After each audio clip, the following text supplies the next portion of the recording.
Hello students, this is Subodh sir and I welcome you on my YouTube channel. Dear friends, इस video के तुरंत पहले मैंने आपको एक वीडियो अपलोड किया था कंडीशनल सेंटेंस के बारे में, और उस कंडीशनल सेंटेंस में मैंने आपको दो तरह के कंडीशनल सेंटेंस को पढ़ाया था। आज का जो यह वीडियो होगा यह कंडीशनल सेंटेंस का ही कंटिन्यूएशन होगा, और इसमें भी मैं आपको दो अलग अलग तरह के कंडीशनल सेंटेंस को आपके लिए लेकर आया हूँ।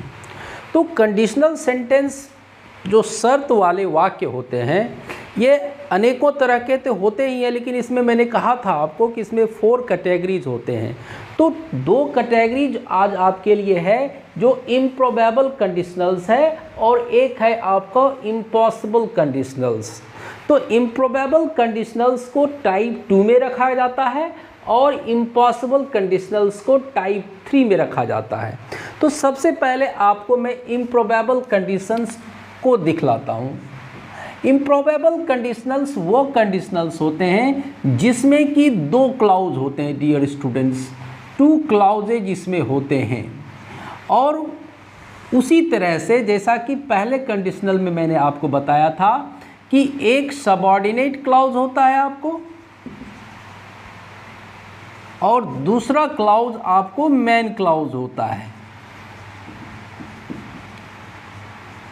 तो दोनों क्लाउज जो कंडीशनल टाइप 2 में होते हैं वह हमेशा V2 में ही होते हैं, यानी कि subject plus V2 plus dot dot, और इसमें भी आपका subject plus V2 plus dot dot ही होगा। तो सबऑर्डिनेट क्लाउज जो होता है वह आपको इफ क्लाउज भी कहलाता है, इफ क्लाउज भी कहलाता है। और ये जो मेन क्लाउज है ये तो आपका मेन क्लाउज होता ही है, ये आपका मेन क्लाउज होता ही है। तो इफ क्लाउज में क्या होता है, कहता है कि इफ क्लाउज में एक ऐसा शर्त होता है जिसकी पूर्ति की संभावना प्रायः नहीं के बराबर होती है। ध्यान दीजिएगा, इफ क्लाउज में क्या होता है कि एक ऐसा शर्त होता है जिसकी संभावना, जिसके पूर्ति की संभावना नहीं के बराबर होती है, और मेन क्लाउज में उसका रिजल्ट होता है जो संभव नहीं होता है। तो इसमें पूर्ति की संभावना नहीं होती है शर्त की, और इसमें उसका रिजल्ट है जो पूरा भी नहीं होता है। तो इसका स्ट्रक्चर देख लीजिए आप, मतलब type 2 structure of conditional type 2 का आप देख लीजिए स्ट्रक्चर क्या होगा टाइप 2 का। तो सबसे पहले आप क्या यूज करेंगे, इफ तो देंगे ही, इफ के बाद हम सब्जेक्ट देंगे, उसके बाद हम V2 देंगे, क्लियर। उसके बाद आप डॉट डॉट देंगे, फिर कॉमा का यूज करेंगे, फिर सब्जेक्ट देंगे प्लस वुड देंगे, उसके बाद आप V1 देंगे, उसके बाद आप डॉट डॉट जो रहेगा हम देंगे। ये आपका इस टाइप 2 कंडीशनल्स का स्ट्रक्चर यही हो जाता है। इसमें कुछ वेरिएशंस भी होते हैं जिसकी चर्चा मैं आपको इसके बाद करूंगा। अब अगर आपको कहा जाए कि कंडीशनल टाइप 2 में किस प्रकार के कंडीशंस वाले वाक्य को हम दर्शाते हैं, तो अगर आप ये कह दिया जाए कि अगर मैं राजा हूँ तो तुम्हें अपनी रानी बनाऊं, अगर मैं राजा हूँ तो तुझे अपनी रानी बनाऊं, तो आप देखिए यहाँ जो V2 है डियर स्टूडेंट्स, इस V2 के स्थान पर हम वेयर का प्रयोग करेंगे। क्यों, चाहे सब्जेक्ट आपका सिंगुलर ही क्यों ना हो, सब्जेक्ट चाहे आपका आई ही क्यों ना रहे, ही क्यों ना रहे, और सी ही क्यों ना रहे, फिर भी हम सब वर्ब जो है यहाँ पर V2 के स्थान पर वेयर का ही प्रयोग करेंगे। क्यों, कंडीशनल सेंटेंस में ऐसा होता है कि V2 के स्थान पर हम वाज या वेयर का प्रयोग करेंगे, वाज का प्रयोग नहीं करेंगे। तो अगर मैं राजा हूँ तो क्या लिखेंगे, if I were a king. अगर मैं राजा हूँ तो फिर क्या है, उसका रिजल्ट क्या है, तो तुझे अपनी रानी बनाऊं, तो आई would make you my queen. इस तरह से देख लीजिए आप। अगर मैं राजा हूँ तो तुझे अपनी रानी बनाऊं। ये तो आपने देख लिया। अब कहता है कि यदि यहाँ भूत आ जाए तो सब भाग खड़े हो जाएं। अगर यहाँ कोई भूत आ जाए तो सब भाग खड़े हो जाए, तो क्या कहिएगा? If a ghost appeared here, comma, all would flee away। flee V1 हुआ। अब इसमें देखिए वेरिएशन क्या हो सकता है, बदलाव क्या कर सकते हैं कंडीशनल टाइप 2 में। तो ये जो देखिए आपको थोड़ा कलर चेंज करके मैं बता रहा हूं कि ये जो सब्जेक्ट के बाद ये अगर वेयर है, यहाँ पर अगर आपका अपीयर्ड है, तो अगर आपका वेयर वाला सेंटेंस है तो इफ़ को अगर आप रिप्लेस कर दें, इफ़ को अगर आप हटा भी सकते हैं और वाक्य को आप वेयर से शुरू कर सकते हैं। क्लियर? तो आप देखिए इसमें वेरिएशन क्या हो जाएगा? Were I a king. Clear? I would make you my queen. तो ये आपका वेरिएशन होता है जो आप इफ़ क्लाउज में कर सकते हैं। इफ़ को हटा दें, है ना, और यहाँ पर हम किसका प्रयोग कर सकते हैं? वाक्य को वेयर से प्रयोग कर सकते हैं। तो इस प्रकार आप कंडीशनल 2 को अच्छी तरह से समझ सकते हैं कि अगर यहाँ पर कोई भूत आ जाए तो सब भाग खड़े हो जाएं। If a ghost appeared here all would flee away. इसी प्रकार से आप और भी कुछ सेंटेंसेस को व्यू कर सकते हैं। जैसे कि अगर हम कह सकते हैं यदि नदी में बाढ़ आ जाए तो क्या हो? यदि नदी में बाढ़ आ जाए तो क्या हो? जैसे कि आप ये देखिए, यदि नदी में बाढ़ आ जाए तो क्या हो? यदि नदी में बाढ़ आ जाए, नदी में बाढ़ आ जाए मतलब ऐसा शर्त है जिसकी संभावना पूर्ति होने की संभावना नहीं के बराबर है, तो क्या हो? तो उसका रिजल्ट क्या होगा? ये आपका मैन क्लाउज हो जाएगा और ये आपका इफ क्लाउज यानी सबऑर्डिनेट क्लाउज हो जाएगा। तो क्या कहेंगे? If a river over flooded, if a river over flooded क्या हो जाएगा? What would happen, what would happen. तो क्या हो? यदि नदी में बाढ़ आ जाए तो क्या हो? If a river over flooded what would happen. तो देखिए इफ हुआ, सब्जेक्ट हुआ, ये आपका V2 हो गया। रूल में भी यही लिखाया था मैंने। फिर आपका subject plus would plus V1 हो जाएगा। तो ये आपका इम्प्रोबेबल कंडीशंस यानी कि कंडीशनल्स 2 कहलाता है। अब आपको कंडीशनल 2 के बाद मैं आपको डियर स्टूडेंट्स कंडीशनल 3 जो इम्पॉसिबल कंडीशनल्स है उसके बारे में चर्चा करता हूँ कि इम्पॉसिबल कंडीशनल्स क्या होते हैं। तो इम्पॉसिबल कंडीशनल्स को समझना बहुत ही आसान है, बस थोड़ा सा आपको क्लाउज का, सबऑर्डिनेट क्लाउज का इत्यादि का अच्छी तरह से नॉलेज होनी चाहिए। तो चलिए चर्चा करते हैं इम्पॉसिबल कंडीशनल्स का। इम्पॉसिबल कंडीशनल्स टाइप 3 का हम चर्चा करेंगे। देखिए इम्पॉसिबल कंडीशनल्स टाइप 3 में भी क्या होता है कि सेंटेंस में 2 पार्ट होते हैं, 2 पार्ट सेंटेंस में होते हैं और एक पार्ट में जो है इफ क्लाउज होता है और दूसरा पार्ट में आपका मेन क्लाउज होता है।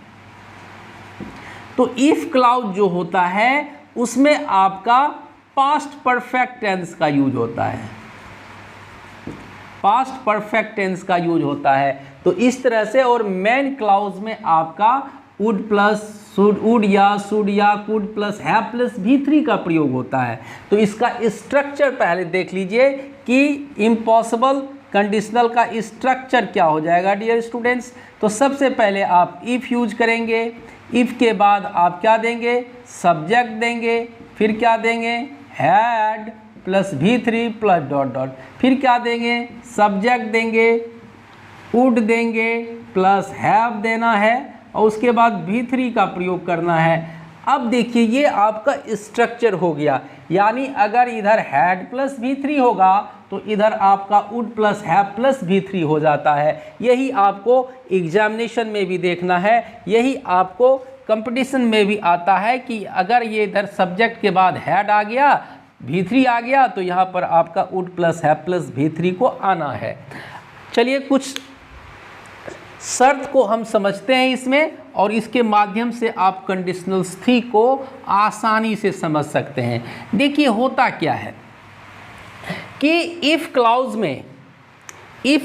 में क्या होता है कि पास्ट टाइम में, पास्ट टेंस में क्या हुआ कि शर्त पूरा नहीं हो सका।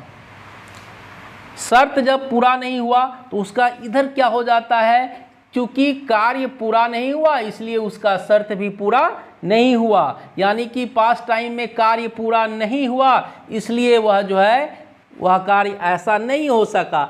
अगर आप देखिए इसमें क्या होता, वाक्य को आप देखिए कि अगर मैं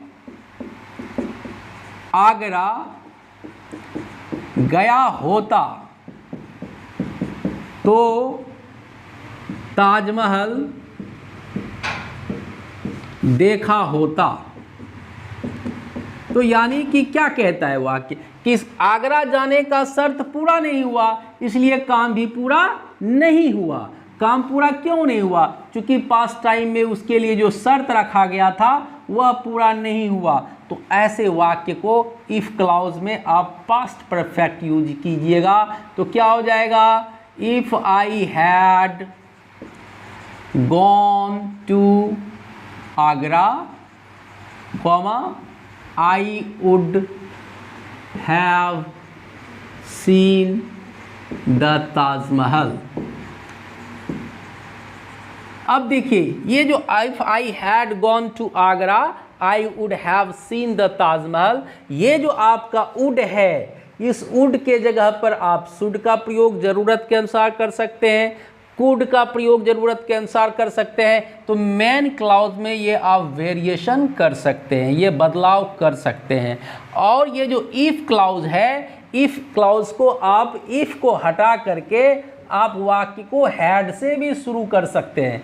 किससे शुरू कर सकते हैं, हैड से। तो वेरिएशन क्या हो जाएगा इफ़ क्लाउज में, तो आप इफ़ को हटाइए, क्या हो जाएगा, had I gone to Agra I would have seen the Taj Mahal. Had I gone to Agra, I would have seen the Taj Mahal. ये आपका वेरिएशन आपका मेन क्लाउज में हो गया। इफ़ को हटा के आप वाक्य को हैड से शुरू कर सकते हैं, है ना। तो बहुत अच्छी जानकारी आपको दे रहे हैं। और कंपटीशन हो, चाहे आपका बोर्ड एग्ज़ाम हो, किसी भी प्रकार का एग्ज़ाम हो, ये सब बातें आपको डियर स्टूडेंट्स अक्सर आपको ध्यान में रखना है। चाहे आप एसएससी का एग्ज़ाम दे रहे हो, बोर्ड का एग्ज़ाम दे रहे हो वगैरह वह जिस तरह का भी एग्ज़ाम, तो ये आपके लिए एकदम इम्पेरेटिव है, आवश्यक है। दूसरा वाक्य कहता है यदि तुम कठिन परिश्रम किए होते तो तुम परीक्षा पास किए होते। देखिए यदि तुम कठिन परिश्रम किए होते